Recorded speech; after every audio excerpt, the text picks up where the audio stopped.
tell us a little bit more about yourself and perhaps a little bit about what prompted you to become a yoga teacher?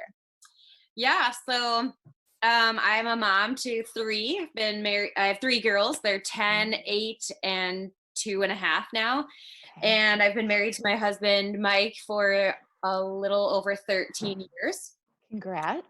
Thank you. You're We welcome. are relatively new-ish to the South Side. We were North Siders and moved down here from Lincoln Park just over Okay. 2 years ago.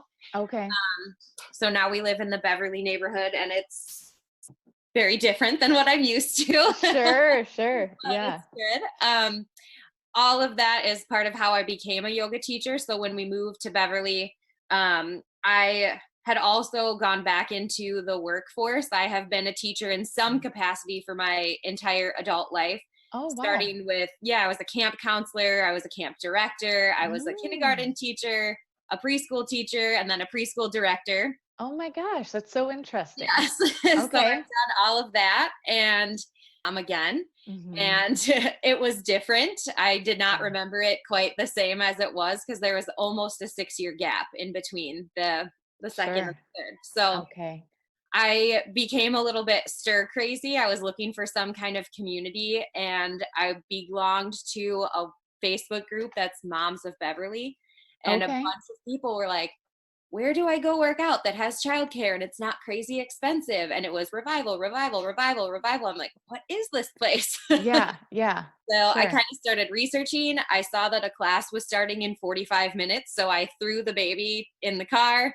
We went over it. I was You like, just went oh, after it. let's just go. I love Go it. find some people. Oh my gosh, that's so Yeah. perfect because you literally saw something that you needed and Mhm. you just jumped on it like right away. Before this?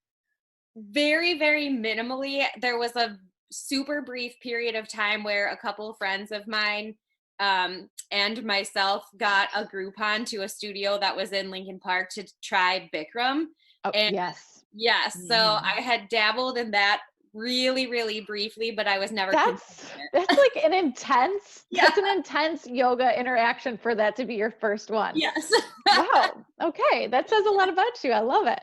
Yeah, yeah. So beside that, like that was maybe like 2 weeks to a month at most, like in and out. And Yeah. after that, I was kind of like, yeah, it's cool, but like it's super expensive and I'm not going to Mhm. do that. So Sure, sure. I didn't. But once I jumped in at Revival, the first class, this may also say something about my craziness, but the first class I took was a yoga sculpt class, which is heated and uses weights while you're Oh, doing it. yeah, okay. So that was You my first. truly went for it. Yeah. Yes. That just happened to be the class that was available, so I took it, and then I just, like, loved it. I'm like, "This is crazy, and it's super hard, but I'm just Mhm. gonna do it," and so Yeah. I started jumping in and taking nothing but that class because I didn't understand any of the other words. I didn't know. I was like, "What? Mm. Vinyasa, hatha?" Okay. Thing. So that makes a lot of sense then because for a lot of women, their movement is in group exercise classes or Yeah. strength training or that sort of thing that's a little bit more mainstream. So then this is almost sculpt yoga, you could say, is almost the gateway drug to Yeah. regular yoga, if you will. It could So would be. you suggest that to other women who maybe have not tried yoga before? Would you suggest for them to go that route rather than say hatha or vinyasa at first? I think it kind of depends on where you're coming from. So if you're already into like group exercise and fitness, like yeah, jump in, go crazy. Okay. I Mhm. don't know that I would fully recommend if you've like just had a baby or just Yeah. getting into exercise, like unless you have a personality that's a little bit out there like mine, like sure, go for it. But there Sure. are other ways to sort of ease into it. But the nice thing that I do think that Sculpt offers is that you do get that small taste of yoga, but it is still something that you're maybe familiar with. And like you're lifting weights, you're working hard. There's like kind of hit style movements. So there's Mhm. cardio bursts, all different types of things that are in one practice. So it is Great. nice if you're into it. And so you learn a little bit of the yoga while doing that. You're good. That makes sense. Yeah. So for you personally, then, once you started to kind of get into your yoga practice a little bit more, you decided to become a teacher then. What really, teaching yoga, because you're, have been teaching for so long, what really drives you to want to help people through the practice of yoga then? What makes this different than the other teaching that you've done? So that's sort of like I don't know how to answer that exactly, but the best way that I can say it is that for my entire life, the only thing that I've known that I ever really wanted to do was to be a mom, specifically a stay-at-home mom, and to help people. And like helping people is such a broad category. There's a lot of different ways to do it. It just happens that throughout my life, I have landed in that teaching sort of role. And honestly, when I went into teacher training for yoga, I didn't even know that I wanted to teach. I just was interested in learning more about what yoga actually is. I was like, oh, there's other things that aren't sculpt. That seems kind of cool. Like, let's try Sure. that out. Yeah. What it's about. And so learning more about the actual practice itself, and that what we, especially in the West and in the United States, think of as yoga is very much the physical aspect of yoga, and that it is more of like a workout, which is 100% true, that is a part of it. But just learning more in the broad spectrum and of what yoga is, that is really one sliver of it, and that piece of the physical part is a tool that helps you with all the other of the 7 pieces of yoga that we're supposed to practice. And so once I kind of got into that and learned a little bit more about the whole philosophy of yoga, I was like, oh, this is really interesting. And we're going to get into this, I think, but coming from like a faith background, for me, it was very easy to see how the teachings of yoga lined up with what I know to be true from scripture and a lot of things in the Bible. And so I was like, oh, this is cool and not like creepy. Like I think a lot of people have that sort of bias and think like, oh, I can't do that. It's weird and scary and something other. But again, for me, it was just more of like this help in my own faith and just another tool in the arsenal to like deepen that practice and my own faith practice. So Sure.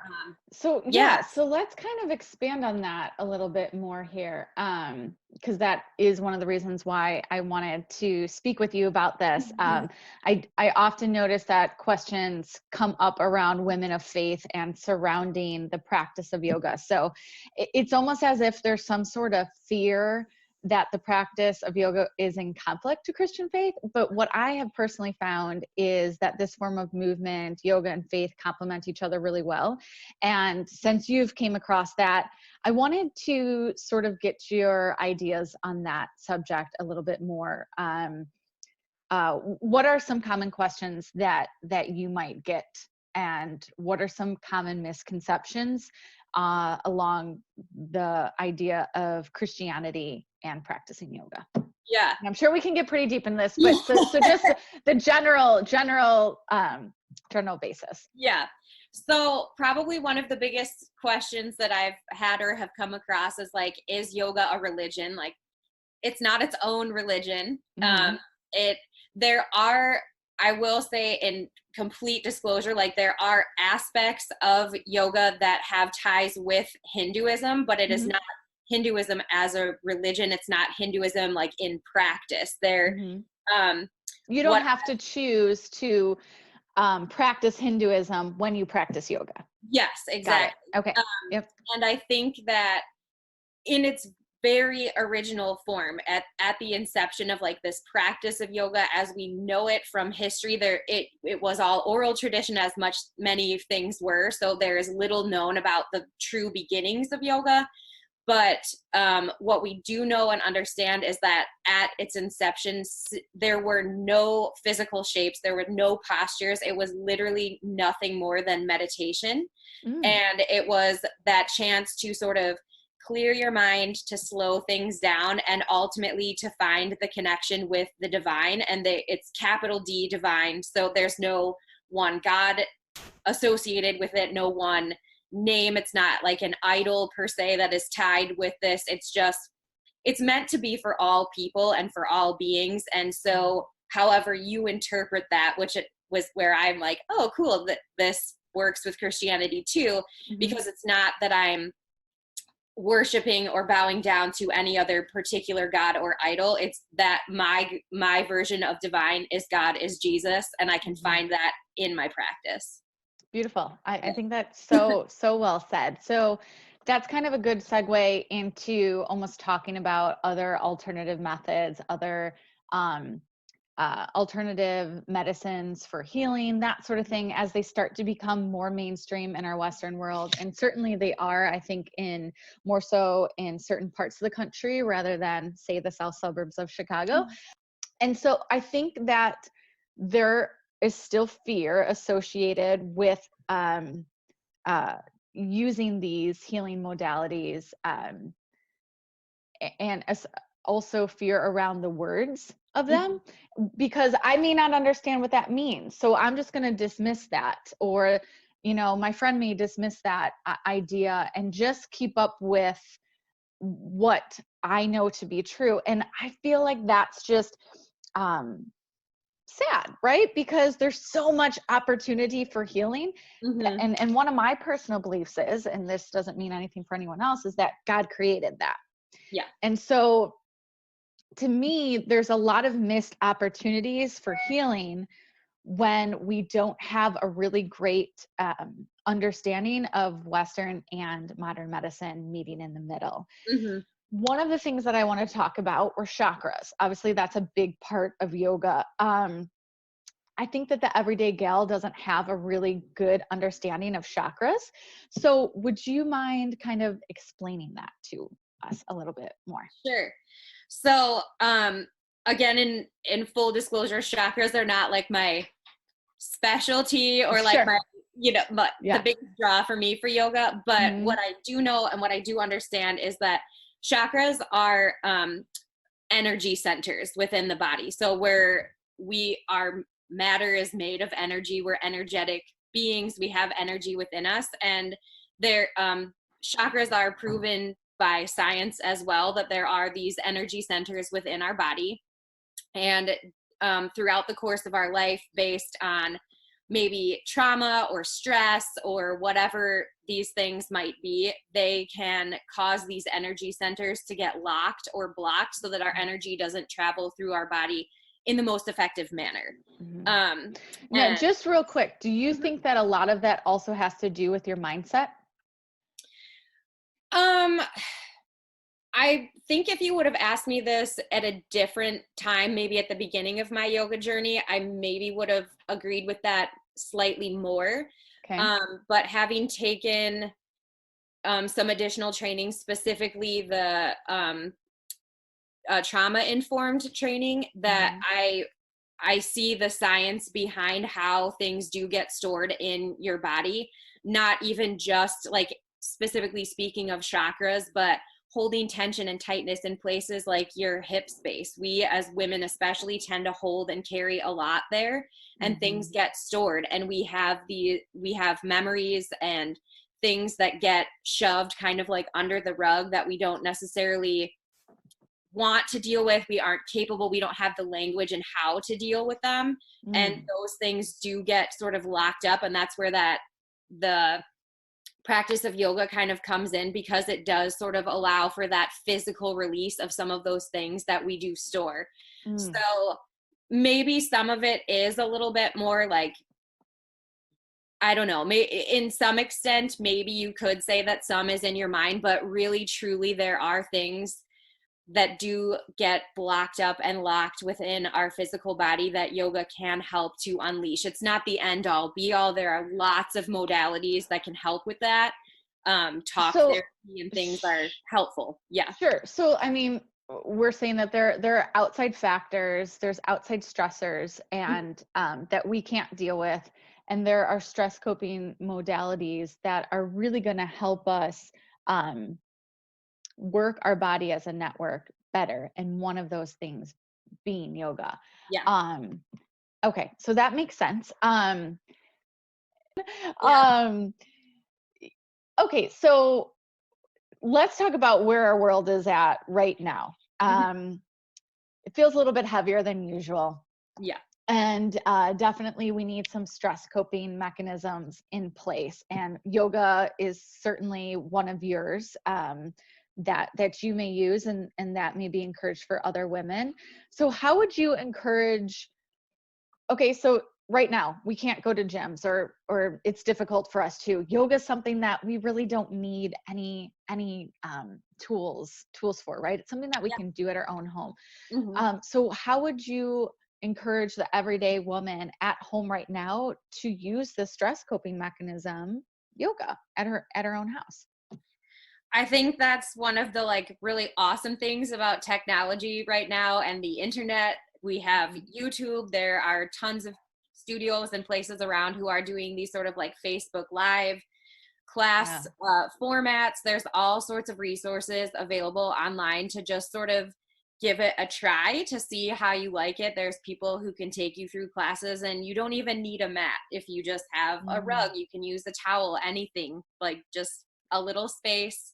You don't even need a whole lot of room, but just to give it a try and see how you feel about it, how you think that it works for you. And there are tons of different even variations within yoga. If you just want an opportunity to literally breathe and somebody to guide you through different breath techniques, mm, there's a lot of different ways that breath work can help reduce stress, lower tension, provide a sense of calm. That is available online. There are physical aspects. If you want to really like sweat it out, you can do that. There's yeah, all different sure. types of things but it's really truly available at our fingertips, and there's tons of different things to try. And I would say that if you do give it a try and try one modality or one form and decide that it's not for you, try not to just write off the whole in general, but maybe there's Mhm. just a different variation, a different style of practice that resonates better with you. I think And that that's such yeah. a good point Yeah. because I feel like I have had conversations with women, and even in my old personal training days, often I would suggest yoga to clients. And um, to those who aren't familiar with it, they'd say, "Oh, I tried it once. That wasn't really my thing." Mhm. And it's like, "Oh my gosh, there is so many options, right?" And Yes. that's the same, with a strength training class or that sort of thing. There's different ways to go about it, and there's really no one size fits all. And that's really what's so great is it's very come as you are. Yes. And I think that says a lot about what movement really, when you're getting into movement and getting out of your comfort zone, it really helps you move in other areas of your life. Hmm. And I think that that's really what's so special about trying these new activities and not being afraid to just really get out of your comfort zone and go for it. And Hmm. now is a great time to do that, then to try these new things. We might have a little bit more time on our hands, which Yeah. is a good a good positive outlook to this. Yes. But speaking of that, how have you personally found yoga to be beneficial to your everyday life, but also your life as a mom? Yeah. I think as a human, especially as a mom, suddenly there's like this extra amount of anxiety when you become a mom that you're like, oh, I'm responsible for all of these tiny humans, or it doesn't matter how many, just you're responsible for someone that's not Mm, yourself. yeah. And even if you are solely responsible for yourself, there's a lot that we have to do in a day. And specifically and particularly, I think as women, we are super multitaskers. Our brain is Mm, our brain and body are in one place, but then our brain quickly leaves and goes somewhere else. So like we're left doing something and we're kind of like, wait, what is happening? How did I get here? Even if you're just, yes. sometimes you're like, wait, I'm not sure how I arrived at this place because I was over there in my brain. Hmm. Um, and so in those cases, in those instances, I think so much, not the whole, but a big part of the practice of yoga is trying to be present in the moment, to have your brain and your body in the same Mm. place at the same time. And that is That really speaks to me. helpful. Yes. That really speaks to me. Let me just Yes. be in one place at one time. It's just a chance to really kind of peel things back. Like we're in such a fast paced society. It's like, oh, I'm here, but I have to be there in 20 minutes. And then how am I going to get there? And I have to do all these things And that's just society as a whole, not unique to women, but Yeah. especially for us. And if we are moms and, you know, we have jobs outside of the home or not, even if we're in the home, we have 35,000 jobs. So it is 100%. very easy to get sidetracked and carried away. And so I think a big piece of that practice that has been really helpful for me is to try to be where I am at the same time, physically and mentally. And it just makes for like deeper, richer interactions. It's more, Mm, you know, yeah. it's just better. But the nice thing is that yoga is called a practice, and we're not just going to immediately be like, oh, I've taken 1 or 2 or 20 classes and like, yes, I am totally present all the time. Like, Mm. nope, I'm super not there. Right, right. And that's the same thing within strength training as well. You're not going to see results right away. And Yeah. so it's interesting because this is such a mind body connection, the Hmm. practice of yoga. And so it's really cool to know that not only are you going to be working those physical aspects, but you're going to be training your mind as well. You're getting Yeah. this 2-for-1 benefit, which is huge. As a multitasking mom, I want more 2-fors, right? Yes, for I want more of that. sure. So I am all on board personally. Um, so what word of encouragement could you offer the woman listening to this that tends to put most of her focus on one area of health? So whether that be her physical or her spiritual health, she tends to be laser focused on one area and not so much the other. What would you say to her to really encourage a cohesive wellness journey? So I think in general, we like you're saying, we do kind of tend, like, even when we go to school, like we have this laser focus on this is the thing I'm going to be, this is what I'm going to put my efforts into, and I'm going to be awesome at that.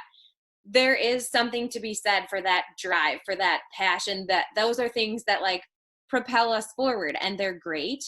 But in the realm of physical fitness, of exercise, of spirituality, of Christianity, our journey, like it's just really difficult to be heading in one direction, because if you're so focused on one thing, then you miss all the rest of the things that are around Mhm, you.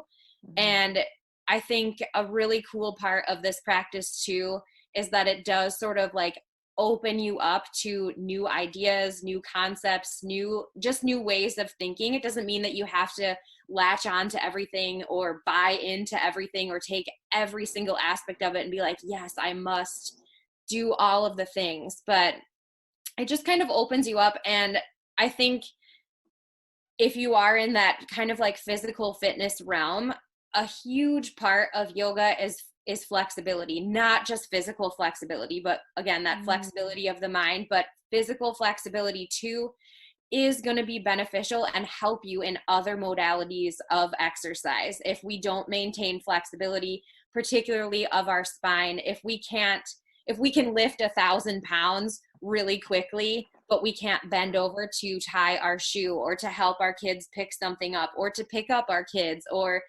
carry a bag of groceries, in the long run, that's going to be very much to our detriment. So we can be super duper physically strong, but lack the flexibility. And in the same way, we can be crazy flexible, but not physically strong. So you kind of mhm. need that both and.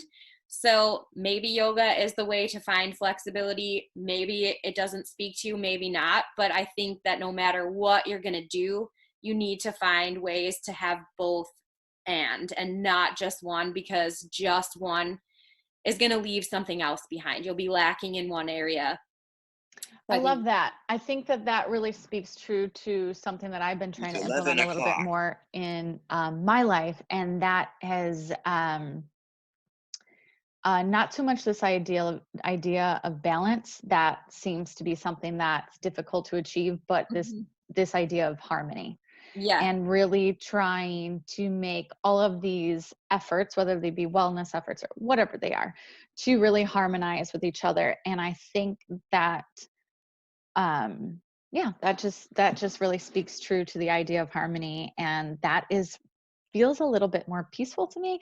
Feels Yeah. like it's something that women can find attainable because it's different for all of us. And it's not just like you should do 30% this, 50% this, here, and here.